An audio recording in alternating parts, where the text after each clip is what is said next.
before he left. It's located on the grounds of the compound where she lives. It's also the home to the Chinese Communist Party leadership. The two-day trip wrapped up without any significant announcements. President Trump said the U.S. and China agreed to several trade deals, but he did not give any specific details. NBC News senior White House correspondent Gabe Gutierrez joins us one last time from Beijing. Gabe, it's good to see you. So we know President Trump was speaking with reporters aboard Air Force One on his way back to the United States. To start, what did he say about trade? Well, you mentioned, surprisingly, that the president didn't talk a whole lot about tariffs with President Xi. Actually, he says the topic didn't come up at all, which is remarkable when you consider what a huge role it played over the last year or so, which at one point, China was paying tariffs of up to 145%. But here's what the president said about that when reporters asked him about the topic earlier today on Air Force One.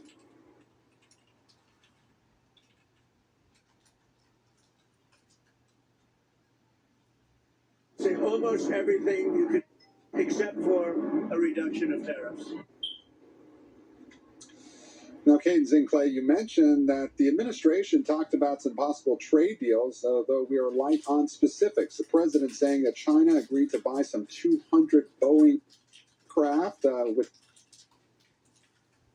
50 at some point as well. However, Boeing has a huge backlog of when the U.S. might see some of that money.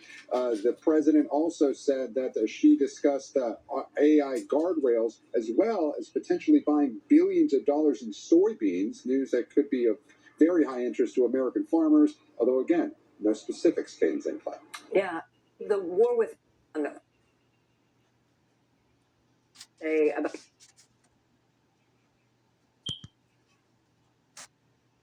Well, it is interesting, Kate. President Trump, very optimistic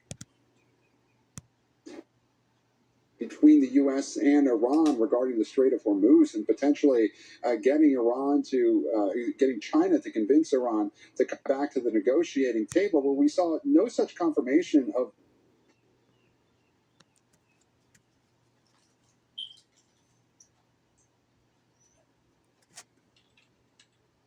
publicly is not to doing anything specifically to try and wrap up this conflict. Also saying that President to Iran, but again, we did not hear any confirmation of that from the Chinese side. For his part, President Trump telling reporters that when it comes to peace, he didn't the latest proposal from the Iranians, although he did say for the first.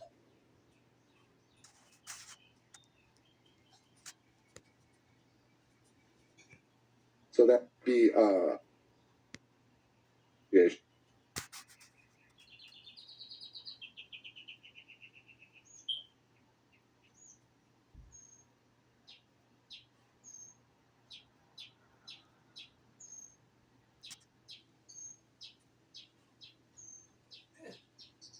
in the red thing. What is the big picture? I'm thinking about how President Trump brought along all these CEOs with him too. What's the big picture from an economic chain with Iran? No, not closer to a resolution of the war with Iran. And there were no deliverables, no concrete joint statements about trade deals or tariff relief or export controls loosening or any of the things that those business leaders and the markets wanted to see. So you have oil prices up dramatically, and you've got stocks down, led by tech stocks, frankly.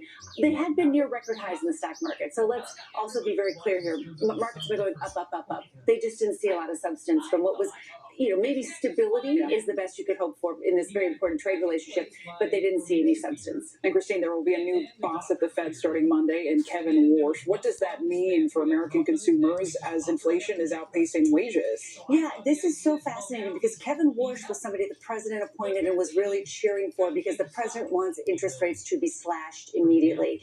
But the war with Iran has energy prices higher, inflation rising faster than wages, and it actually ties the Fed's hands about cutting interest rates. to raise interest rates. So Kevin Warsh will come in and be the Fed chief after the current Fed chief has been insulted for more than a year by the president for not cutting interest rates. Ironically, they might not be able to cut interest rates anyway. It's just a fascinating, interesting place for him to inherit here. In the meantime, the Fed chief who was, is still going to be on That's right. the board. What role does he play, if any? He's so concerned about the independence of the Fed and really an aggressive White House legally that he wants to stay in his governor seat.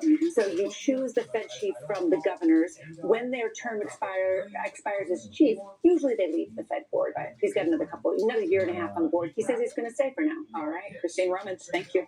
Still ahead.